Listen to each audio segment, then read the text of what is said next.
అపోస్తలుడైన పౌలు ఫిలిప్పీలకు రాసిన పత్రిక 3వ అధ్యాయం దయచేసి 13-14 వచనాలు చదువుదాం. ఫిలిప్పీలకు రాసిన పత్రిక 3వ అధ్యాయం 13-14. సహోదరులారా, నేను ఇదివరకే పట్టుకున్నానని తలంచుకొనను, అయితే ఒకటి చేయుచున్నాను, వెనకున్నవి మరచి ముందున్న వాటి కొరకే వేగిరపడుచు క్రీస్తు యేసునందు దేవుని ఉన్నతమైన పిలుపునకు కలుగు పొందవలనని నాన్న వెనకున్నవి మరవాలి. చెప్పండి అండి. వెనకున్నవి మరిచి ముందున్న, అందరూ చెప్పండి. వెనకున్నవి, వెనకున్నవి మరం, ముందున్నవి పరిగెట్టం. మనకు వచ్చింది ఏంటంటే వెనకున్నవి ఏం చేయాలి? ఒకవేళ నష్టాలు ఉన్నాయా, నువ్వేం చేయాలయ్యే? బాధలు ఉన్నాయా, ఇబ్బందులు ఉన్నాయా, ఏమంటే ఏదో నష్టం ఉందా, బాధలు ఉన్నాయా, ఏమవ్వాలి? మర్చిపోవాలి. వెనకున్నవి మరిచినప్పుడే ముందున్న, మనం ఏంటి చెప్పనా, వెనకనే వదలం, ముందు వదలం. ముందు కావాలి, వెనకాలే మర్చిపోమను. వాక్యం ఏం చెప్తుందో తెలుసా? వెనకున్నవి మరిచి ముందున్న వాటి కొరకు వేగిరపడుతూ దేవుని వలన కలిగే బహుమానము కొరకు గురి యొద్దకే.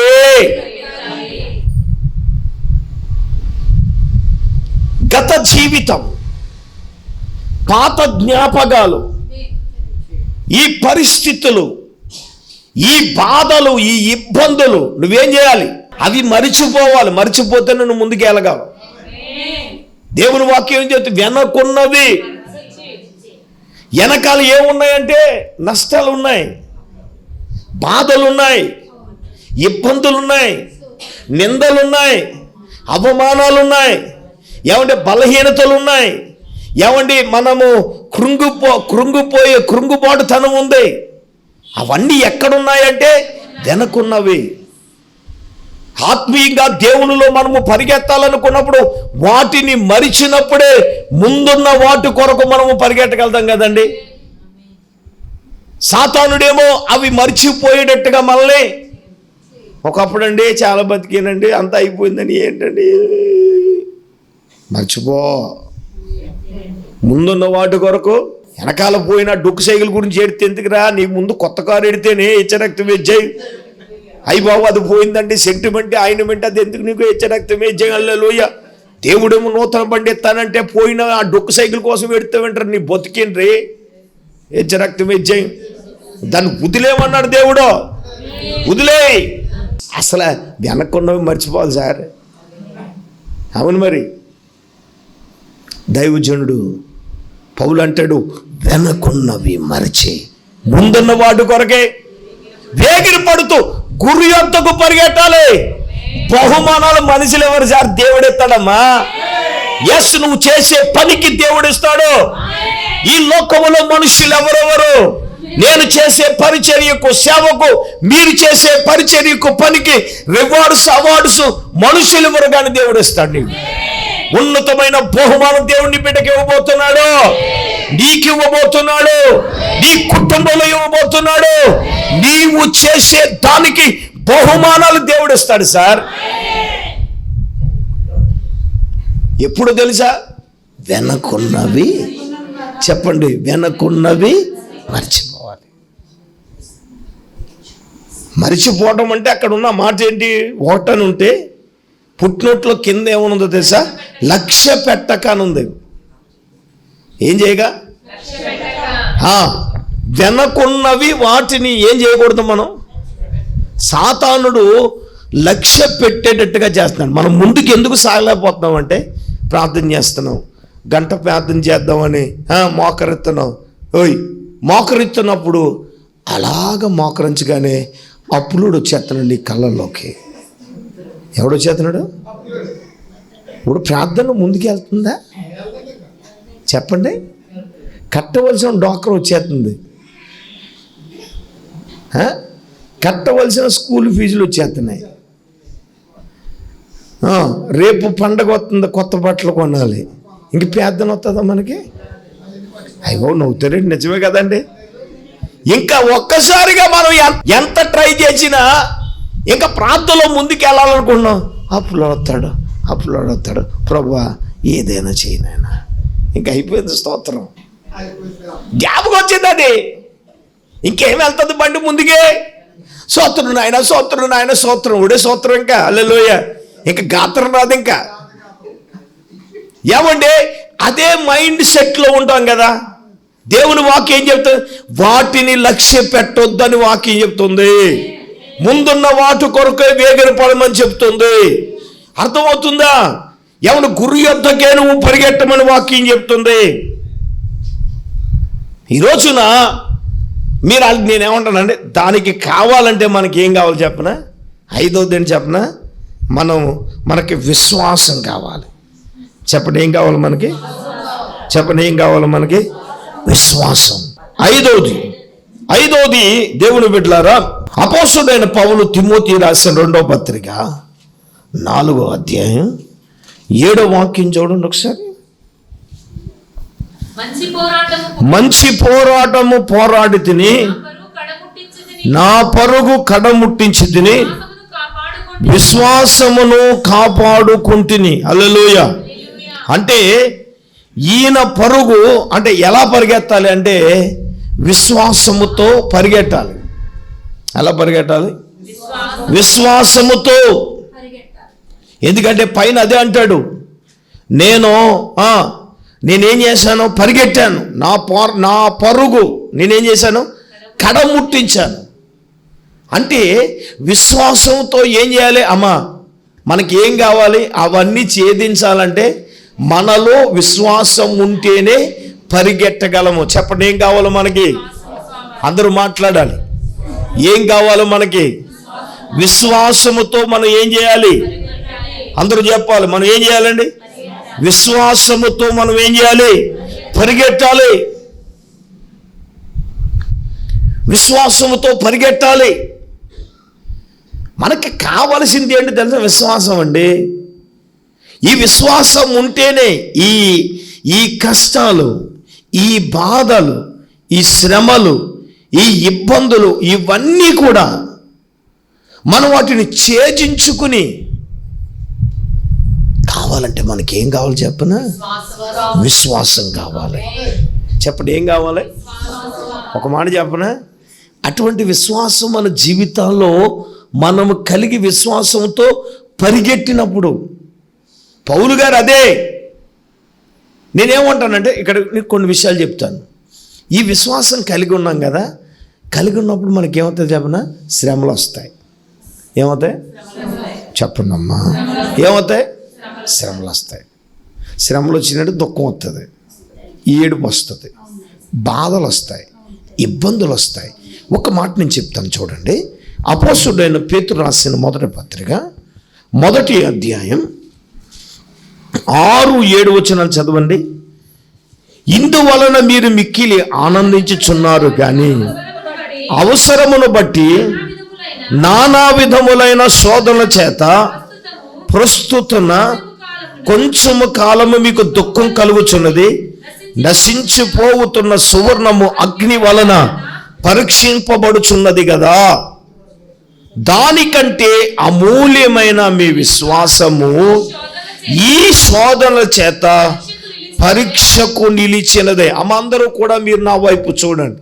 విశ్వాసముతో మనము పరిగెడుతున్నప్పుడు, విశ్వాసములో మనము కొనసాగుతున్నప్పుడు అవసరమును బట్టంట కొన్ని సమయాలలో నానా విధములైన శోధనల చేత ప్రస్తుతం కొంచెం కాలం మీకు ఏం కలుగుతుంది? గత సంవత్సరంలో నువ్వు ఏ విషయంలో దుఃఖపడ్డావు? విశ్వాసమునకు పరీక్ష ఏంటంటే దుఃఖం. ప్రస్తుతం కొంచెం కాలం. ఎంతకాలం అండి? ఏటెల్లకాలం ఉండదు. దుఃఖం ఏటెల్లకాలం ఉండదు. బలహీనతలు ఏటెల్లకాలం ఉండవు. బాధలు ఏటెల్లకాలం ఉండదు. ప్రస్తుతము కొంచెము కాలమున మీకు దుఃఖము కలుగుతుంది. ఎందుకు కలుగుతుందయ్యా? విశ్వాసములో సాగుతున్నప్పుడు మనకు పరీక్షలు వస్తాయి. బిడ్డల ద్వారా పరీక్షించబడవచ్చు, భర్త ద్వారా పరీక్షించబడవచ్చు, స్నేహితుల ద్వారా పరీక్షించబడవచ్చు, పనివారి ద్వారా పరీక్షించబడవచ్చు. ఏమండి, స్నేహితుల ద్వారా, అవునా కదా, పరీక్షించబడుతున్నారు కదా.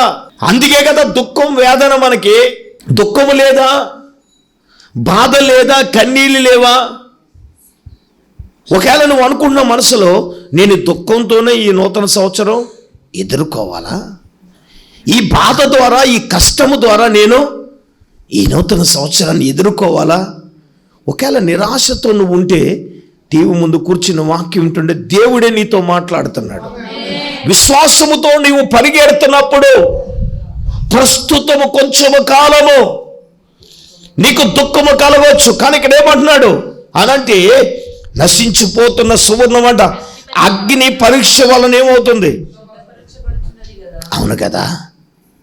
అంతకంటే అమూల్యమైన మీ విశ్వాసం, చెప్పండి ఏంటండి? అమూల్యమైన మీ విశ్వాసము శోధనల చేత పరీక్షకు. ఇప్పుడు ఏంటి చెప్పనా? ఓ పాయింట్ చెప్పేద్దా. నీ కష్టాలకి ఏంటంటే నీ విశ్వాసం అనకు పరీక్ష, నీ దుఃఖం నీ విశ్వాసమునకు పరీక్ష. అంతే. అది ఏదైనా కానివచ్చు, ఎవరి ద్వారైనా కావచ్చు. అమూల్యమైన మీ విశ్వాసమునకు జరిగే పరీక్షను అనుకోవాలి. అంటే మాట వినకపోనివ్వండి, పరిస్థితులు గందరగోళంగా ఉండనివ్వండి, ఏదైనా కానివ్వండి, ప్రభు వాక్యము ఈ రాత్రి సూటిగా తేటగా ఈ ఆత్మీయమైన పరుగులో నువ్వు విశ్వాసముతో పరిగెట్టినప్పుడు నువ్వు పరీక్ష కలుగుతుంది. భక్తులైన వారు పరీక్షించబడలేదా? ఏమంటే అబ్రహాము పరీక్షించబడలేదా? ఎలాగా? విశ్వాసంతో ఎదురు చూస్తే 25 సంవత్సరాల తర్వాత కొడుకునిస్తే ఒక రోజున సడన్గా ఏమన్నాడమ్మాయి? అబ్రహామా, నీ ఒగ్గాను ఒక కొడుకు ఏమన్నాడు?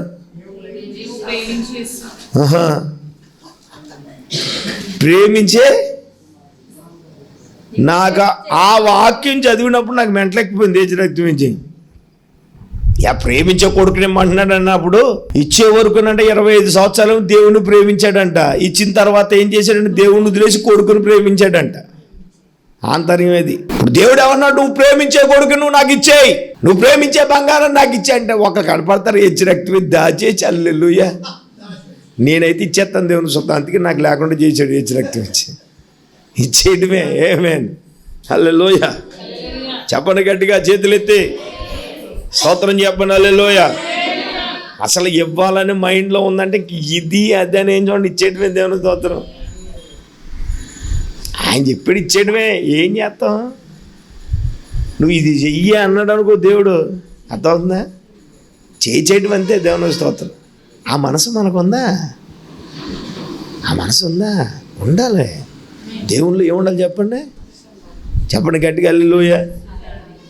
ఆ మనసు ఏం చేయాలి మనం? దేవునికి స్తోత్రం. ఆ మనసు మనం కలిగి ఉండాలి.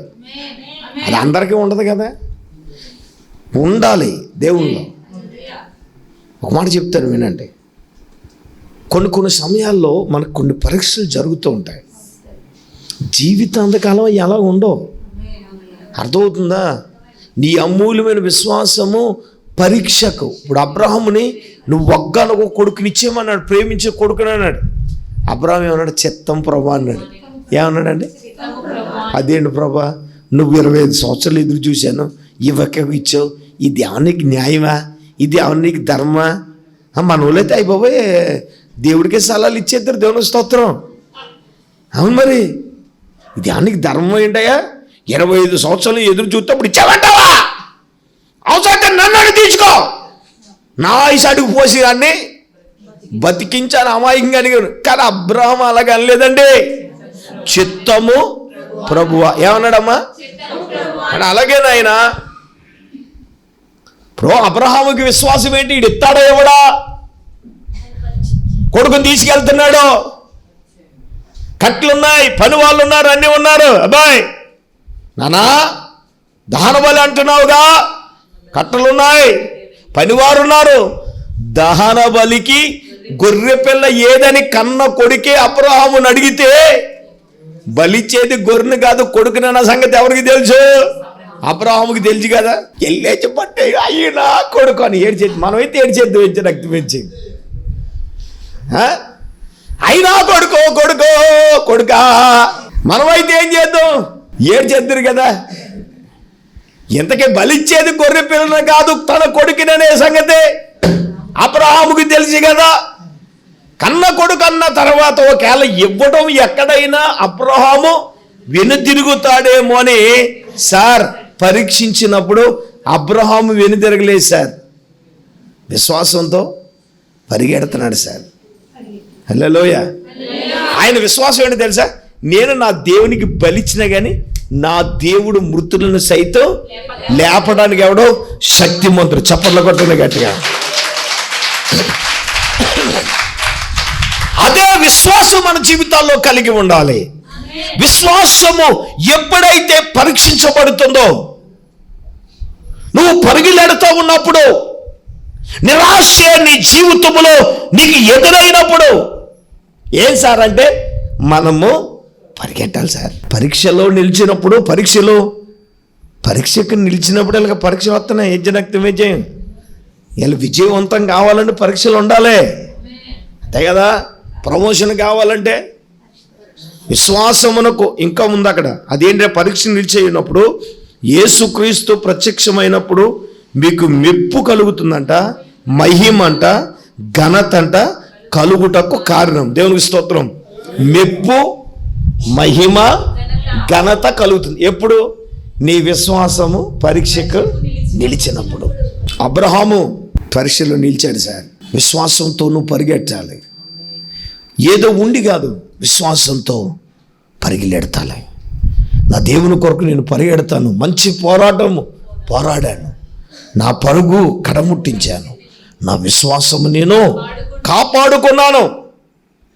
ఈ రోజున నువ్వు నూతన సంవత్సరం విశ్వాసం ఒకవేళ నువ్వు పరీక్షకు నిలిచిందేమో, అయినా కానీ సార్ నేను విశ్వాసంతో పరిగెడతాను సార్, నా విశ్వాసంతో నేను ఏదైనా చేయగలను సార్.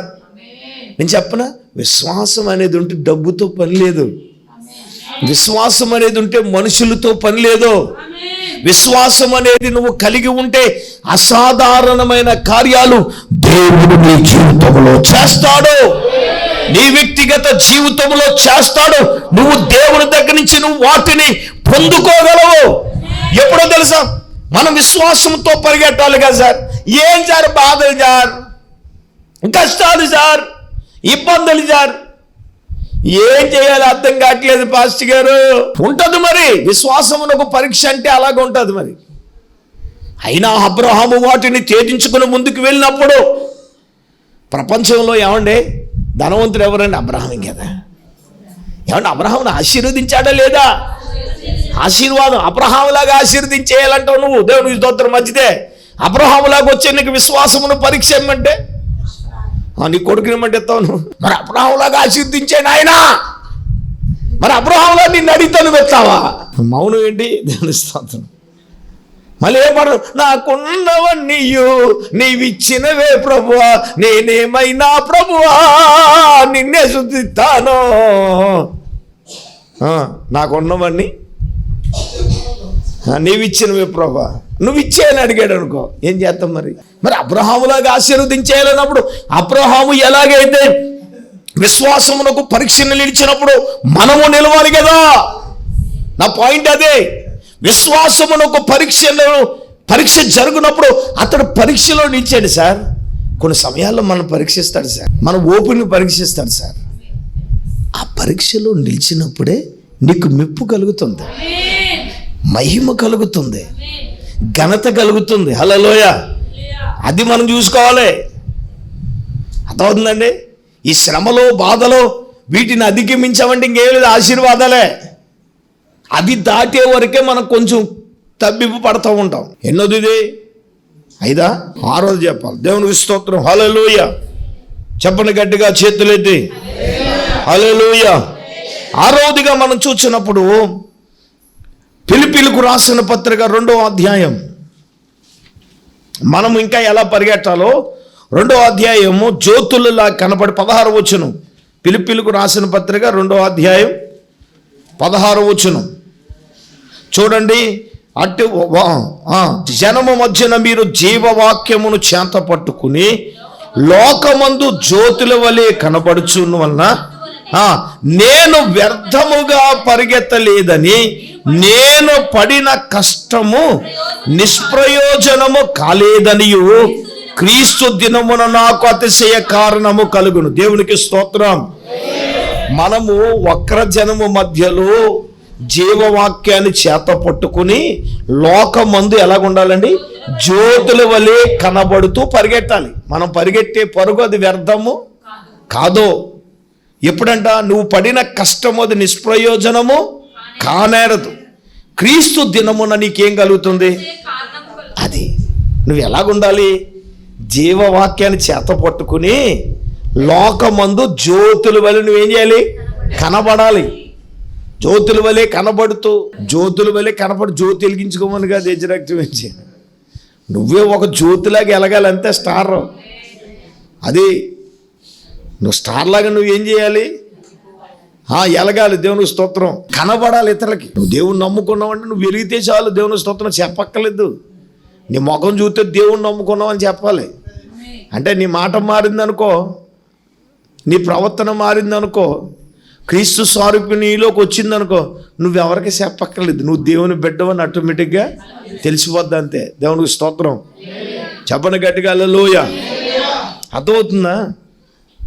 అందువల్ల నేను వ్యర్థంగా నేనేం చేయట్లేదు, పరిగెట్టట్లేదు. నేను పడిన కష్టం నిజమే. దేవుని కొరకు పడిన కష్టం ఏదైనా అది నిష్ప్రయోజనము. అమ్మ, మీరు దేవుని కొరకు ఏది కష్టపడినా నాన్న అదేది నిష్ప్రయోజనము. ఇది నోట్ చేసుకోండి మీరు. నేను పడే కష్టం ఏది, దేవుని కొరకు ఏది పడినా ఆ కష్టం నిష్ప్రయోజనము కాదని నేను అనుకున్నా. మీరు అనుకోవచ్చు, కానీ నేను ఏం చేసినా యథార్థంగా చెప్తున్నాను, వాస్తవం చెప్తున్నాను, ఆ కష్టము నిష్ప్రయోజనము కాదు. మరి ఇప్పుడు క్రీస్తు దినమున అదే మనకు అతిశయ కారణం. దేవునికి స్తోత్రం. నీవు ప్రభువు కొరకు పరిగెత్తిన కష్టం, దేనికోసం నువ్వు పరిగెట్టినది ఏది నిష్ప్రయోజనము కాదు. ప్రభు దినమున ఖచ్చితంగా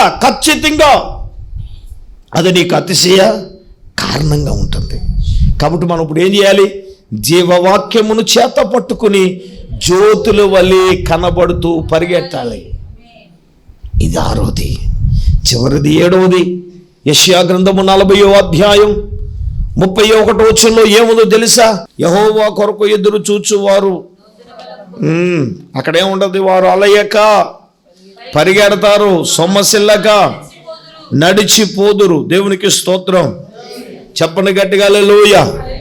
మనము దేవునిలో ఏం చేయాలండి? అలయక పరిగెత్తాలి, సొమ్మసిల్లక నడిచిపోవాలి. చివరిది 7వది అదే. ఆత్మీయంగా అలసిపోవాల్సిన అవసరం లేదు, అలయక పరిగెట్టేయడమే. 2024 సంవత్సరంలో మనం అలయక పరిగెట్టాలి. విశ్వాసంగా ప్రార్థనలో అలయక మనము పరిగెట్టబోతున్నాం. సువార్త కూడికల్లో అలయక మనం పరిగెట్టబోతున్నాం. దేవుడు కొన్ని కార్యాలు దేవుడు చేయబోతున్నాడు. వాటిని గొప్ప విజయాలు మన జీవితాల్లో మనము పొందుకోబోతున్నాం. ఆమేన్, ఆమేన్. కన్నులారా వాటిని మనము చూడబోతున్నాం. క్రీస్తు కొరకు ఏం చేయాలి మనం? అంటే మన పని మనం చేసుకుంటూ ఆ ఒక్క సమయము దేవునికి మనం ఇచ్చి అలయక పరిగెడదామండి. సొమ్మసిల్లకి నడిచిపోదాం. దేవుడు తనంతట కార్యాలు, దాని కార్యాలు ఆయనే చేస్తాడు. దేవుల్లో ఏం చేయాలి? మనం అలయక పరిగెట్టాలి. పరిగెడదాం, సొమ్మసిల్లకి నడిచిపోదాం. దేవుల్లో ఆత్మీయంగా పరిగెడదాం. నిజమే. అటువంటి తీర్మానాన్ని మన జీవితాల్లో మనం ఏం చేద్దాం? కలిగి ఉందాం. అలయక క్రీస్తులో పరిగెట్టేద్దాం. అందరూ మోకరించండి, కళ్ళు మూసుకొనండి. ఆత్మీయంగా పరిగెడదాం. ప్రతి భారాన్ని, సులువుగా చిక్కులు పెట్టే పాపాన్ని విడిచిపెట్టి మనం క్రీస్తులో పరిగెడదాం. దేవుని బిడ్డలారా, నిజమే. క్రీస్తును చేత పట్టుకుని ఏమండి, పరిగెడదాం. మనం ఆయన ఆజ్ఞల మార్గములో పరిగెడదాం. వెనకున్నవు మరిచి ముందున్న వాటి కొరకు వేగిర పడుతూ పరిగెడదాం. విశ్వాసములో పరిగెడదాం. ఏమండి, ఆజ్ఞల మార్గములో పరిగెడదాం. అలయక పరిగెడదాం.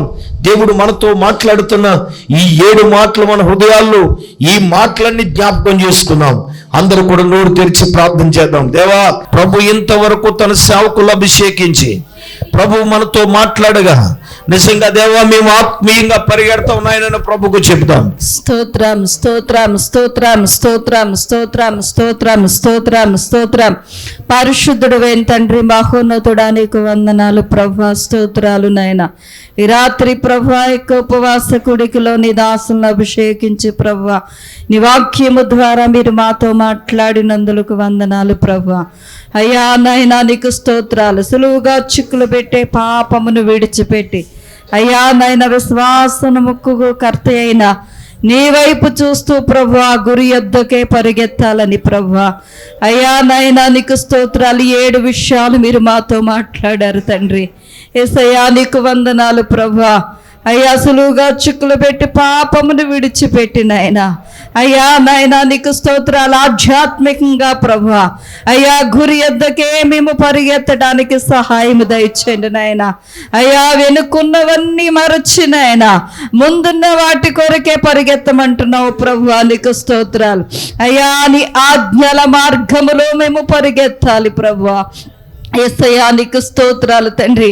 నీ ఆజ్ఞల జాడలను మేము అనుసరించి ప్రభువా అయ్యా వాటి వైపుకే మేము పరిగెత్తడానికి నాయన, అయ్యా నీ వైపు చూస్తూ మేము పరిగెత్తడానికి ప్రభువా ఆధ్యాత్మికంగా మంచి పోరాటం మేము పోరాటానికి సహాయము దయచే తండ్రి.